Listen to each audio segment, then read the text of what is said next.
பாப்பா பாப்பா, வயிற்றுல இடிச்சிடாம மெதுவா. அம்மா வயித்துக்குள்ள குட்டி பாப்பா இருக்கிறாங்க, சரியா? இனிமேல் அம்மா கிட்ட வரும்போது ரொம்ப கவனமா வரணும்.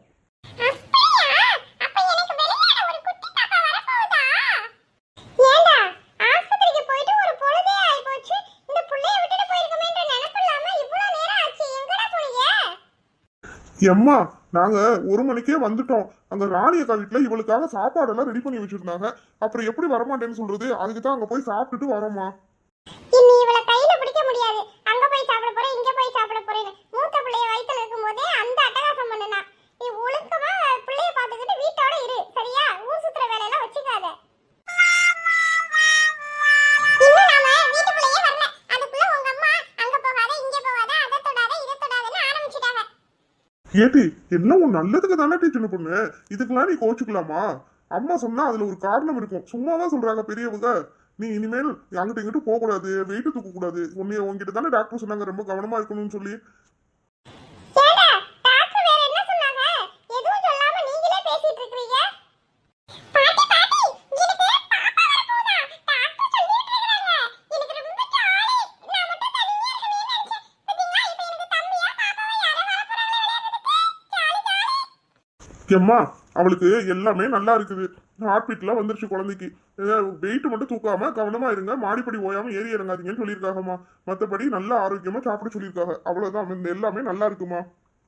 சரி சரி, ஏதோ சொல்றத கேட்டு ஒழுக்கமா வீட்ல இருந்தா சரிதே. நான் என்ன இவளை சுமந்துக்கிட்டா இருக்கேன்? வீட்டோட இருந்து வீட்டு வேலைகளை பார்த்துக்கிட்டு அவ பாட்டுக்கு ஒரு வாரத்தை இருக்கட்டும். என்ன அங்கிட்டு இங்கிட்டு போக வேணாம்னு தான் சொல்றேன் நானு.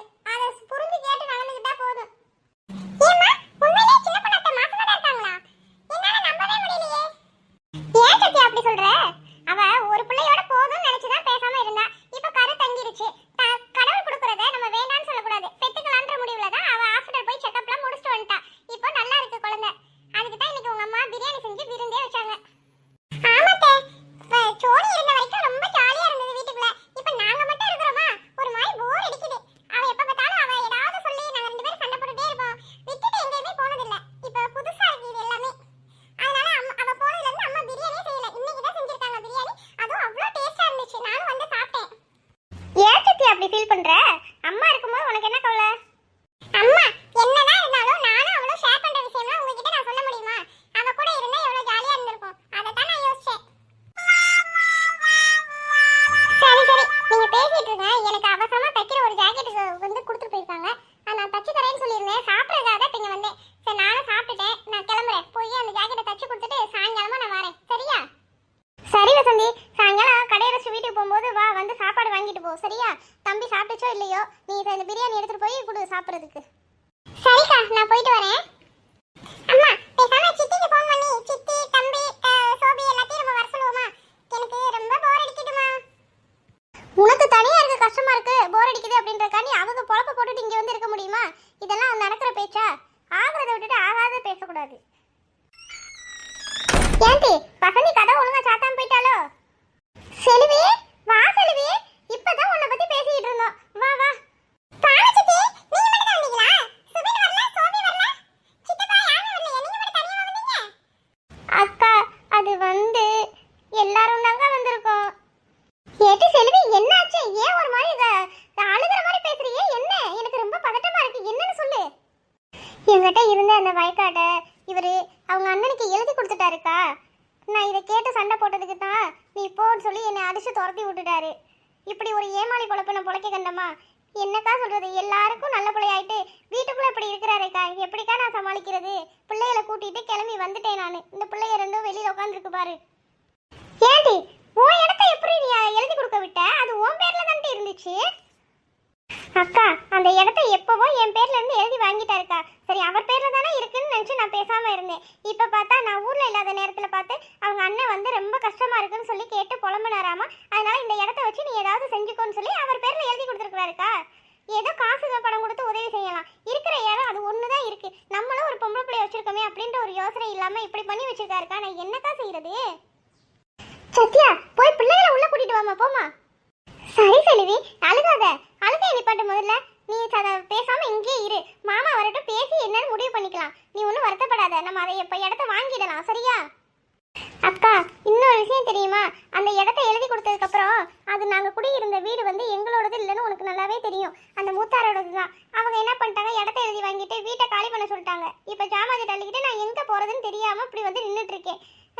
கொஞ்சம் கூட யோசிக்காம இந்த மனுஷன் இப்படி செய்யலாமாக்கா? பிள்ளைகளை வச்சுட்டு, படிக்கிற பிள்ளைகளை வச்சுட்டு நான் என்ன பண்ணுவேன்? ஒன்று 12 படிக்குது, ஒன்று 10 படிக்குது. இதுகளுக்கு நான் படிப்பு செலவு பார்ப்பேனா? இப்படி வீடு பார்த்துட்டு இவனா? ஐயோ சித்தி, ஃபீல் பண்ணாதீங்க சித்தி.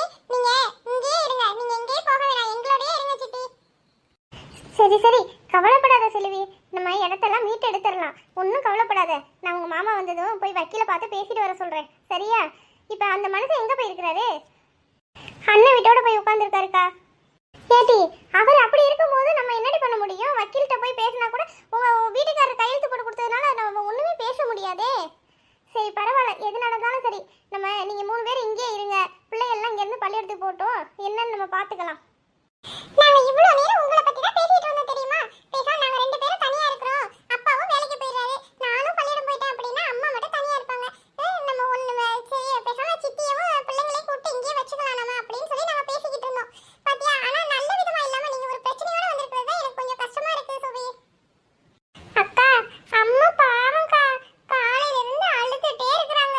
நேத்தெல்லாம் பாவம் எதுவுமே சாப்பிடல. இந்த விஷயம் தெரிஞ்சதுல இருந்தே அம்மையும் அப்பையும் சண்டை போட்டு எதுவுமே சாப்பிடலக்கா. அம்மா நாங்களே எவ்வளவோ சொல்லி பார்த்தோம், கேட்கவே மாட்டேன்ட்டாங்க. அப்புறம் தான் காலையில நாங்க எங்களோட கட்டாயத்தினாலதான் இப்ப நாங்க பெரியம்மா வீட்டுக்கு கூட்டிட்டு வந்தோம். நேத்துல இருந்து பிரச்சனை போயிட்டு இருக்கா. அப்ப நீங்க எனக்கு ஃபோன் பண்ணி சொல்லிருக்கலாம்ல. சரி சரி, வாங்க நம்ம ரூமுக்கு போலாம். நம்ம சக்தி சோனிட்ட ஃபோன் பண்ணி பேசலாம். சரியா? வாசமே இவ்வளவு சூப்பரா இருக்கே. இப்படி சமைச்சானா மருமகளும் இவங்க விட்டு கொடுக்கவே மாட்டாங்களே. மாமியார் மருமகளும் இப்படி இருக்கிறது நல்லது இல்லையே. பேசாட்டுக்கு எல்லாத்துலயும் உப்பு அள்ளி கொட்டி விட்டுலாம். சின்னத்தை, இங்க என்ன பண்ணிட்டு இருக்கீங்க? நான் இப்பதான் எல்லாத்தையும் எடுத்து வச்சு முடிச்சேன். எல்லாரையும் கூட்டிட்டு வரலான்னு போயிருந்தேன், அதுக்குள்ள நீங்க வந்துட்டீங்க. உங்களுக்கு பசிக்குதா? அப்ப உங்களுக்கு ஃபர்ஸ்ட் சாப்பாடு வச்சிரட்டுமா? இல்ல இல்ல, எனக்கு பசிக்கவெல்லாம் இல்ல. இங்க ஏதோ என்ன சாப்பாடுலாம் ரெடி பண்ணிட்டேன்னு சொன்னீங்க, அதை என்ன இருக்கு எதுக்கு பார்க்க வந்தேன். நான் கடைசியாவே சாப்பிட்டுக்கிறேன். இப்ப வேணா எனக்கு சாப்பாடு. என்னம்மா, டைனிங் டேபிள்ல சாப்பாடு பூரா எடுத்து வச்சுட்டு எல்லாரும் ஆளுக்கு ஒரு பக்கம் நின்றுட்டு இருக்கீங்க. வந்து சாப்பிட வேண்டியதானே? இன்னைக்கு என் பேத்தி கையால சமைச்சிருக்கா. வாசமே வீடு ஃபுல்லா மணக்குது. இப்ப சாப்பிடறத விட்டுட்டு என்ன யோசிச்சுட்டு இருக்கீங்க? பாட்டி, அதுக்கு தான் எல்லாரையும் கூப்பிட வந்தேன் பாட்டி. சாப்பாடு எல்லாமே ரெடி ஆயிடுச்சு. எல்லாரும் சாப்பிடலாமா? அத்தையை வேற காணோம். எங்க பாட்டி போயிருக்காங்க? அத்தை அத்தை, நீங்களும் வாங்க அத்தை. நீங்க வந்தாதான் சின்னத்தையும் சாப்பிடுவேன்னு சாப்பிடாம வெயிட் பண்ணிட்டு இருக்காங்க. இவங்க எல்லாம் சாப்பிட்டு முடிக்கட்டுமா? கடைசியா நம்ம 2 பேரும் சாப்பிட்டுக்கலாம். சரியா? சின்னத்தைக்கு வச்சு கொடு சாப்பாடு. இல்ல இல்ல, எனக்கு வேணாம் சாப்பாடு இப்போ. உண்மையிலேயே சாப்பாடு ரொம்ப அருமையா இருக்கு. சாப்பாடு இவ்வளவு சூப்பரா செஞ்சு கொடுக்குறேன். என் மருமகளுக்கு தங்க வளையல் தான் போடணும் கைக்கு. அதுக்கு என்னடா, மகராசியா வாங்கி போட்டுட்டா போகுது. மாமா, உண்மையிலேயே சாப்பாடு நல்லா இருக்கா? டேஸ்ட் அவ்வளவு சூப்பராவா இருக்கு. ஏமா, உனக்கு இந்த டேஸ்ட் பிடிக்கலையா? சரி, உனக்கு பிடிக்கல அப்படின்னா நீ தனியா நீயே செஞ்சு சாப்பிட்டுக்க. என் மருமக செஞ்சது எங்க எல்லாருக்குமே ரொம்ப பிடிச்சிருக்கு. சரிங்க, நீங்க 2 பேரும் அங்க போய் வெளியில போய் காத்தாட உட்கார்ந்துருங்க. நாங்க சாப்பிட்டுட்டு வெளிய வரோம். சோனி, நீ இப்ப சாப்பிடுறியா இல்ல தீபனோட சாப்பிடுறியாமா? அத்தை, நான் தீபனோடயே சாப்பிட்டுக்கிறேன். நான் ரூமுக்கு போறேன். 2 பேரும் சாப்பிடலாமா? இல்ல இல்ல, எனக்கு வேணாம் சாப்பாடு. ஏன், நம்ம உப்பு கொட்டி வச்சோமே, சாப்பாடு எப்படி நல்லா இருக்குன்னு எல்லாரும் சொல்றாங்களேன்னு ஆச்சரியமா இருக்கா? என்னது, நான் உப்பு கொட்டினா? இல்ல, அதெல்லாம் ஒண்ணும் கிடையாது. ஏதோ பார்த்த மாதிரியே சொல்ற. நீ எப்படிப்பட்ட ஆளு எல்லாமே எனக்கு தெரியும். நீ வந்து இந்த சாப்பாடெல்லாம் மோப்ப முடிச்சிட்டு இருக்கும்போதே நான் இங்கே தான் இருந்தேன். நான் இருந்ததை நீ கவனிக்காம சாப்பாட்டுல உப்பு அள்ளி போட்டு வச்ச. நான் என்ன பண்ணேன், அந்த உப்பெல்லாம் போற மாதிரி சாப்பாடை திரும்ப ஆல்ரெடி பண்ணி எடுத்து கொண்டு வந்து வச்சுட்டேன். இது உனக்கு தெரியாது. என் மருமக எப்பவுமே நல்லா சமைப்பா. அவளை குறை சொல்லணும், அவளை நாங்கெல்லாம் திட்டணும் அப்படின்ற ஒரு எண்ணத்துல நீ இந்த மாதிரி பண்ணி வச்சிருக்க. இதெல்லாம் ஒரு நல்ல குடும்பத்து பொண்ணுக்கு அழகா? இப்படி செய்யலாமா நீனே? உன்னை நம்பி வீட்டுக்குள்ள விட்டதுக்கு நீ எங்க மாமியார் மருமக உறவை வந்து பிரிக்க பாக்குறல. இதெல்லாம் எவ்வளவு பெரிய தப்பு. நீ செஞ்சதை மட்டும் மாமாவுக்கு தெரிஞ்சிருந்துச்சுன்னா இப்பயே உன்னை வீட்டை விட்டு வெளியே அனுப்பிடுவாங்க பாத்துக்க. நானும் எவ்வளவோ தடவை சொல்லி பார்த்துட்டேன், நீ கேட்கற மாதிரி தெரியல. உன் மாமாவே அப்படின்னா தீவனை பத்தி சொல்லவே வேணாம். அவனுக்கு அவன் பொண்டாட்டினா உலகம். அவளுக்கு ஒண்ணுன்னா என்ன வேணாலும் செய்வான். உனக்கு நல்லாவே தெரியும், மறந்துடாத. இனிமேல் இந்த மாதிரி தப்புகளை செய்யாத தயவு செய்து.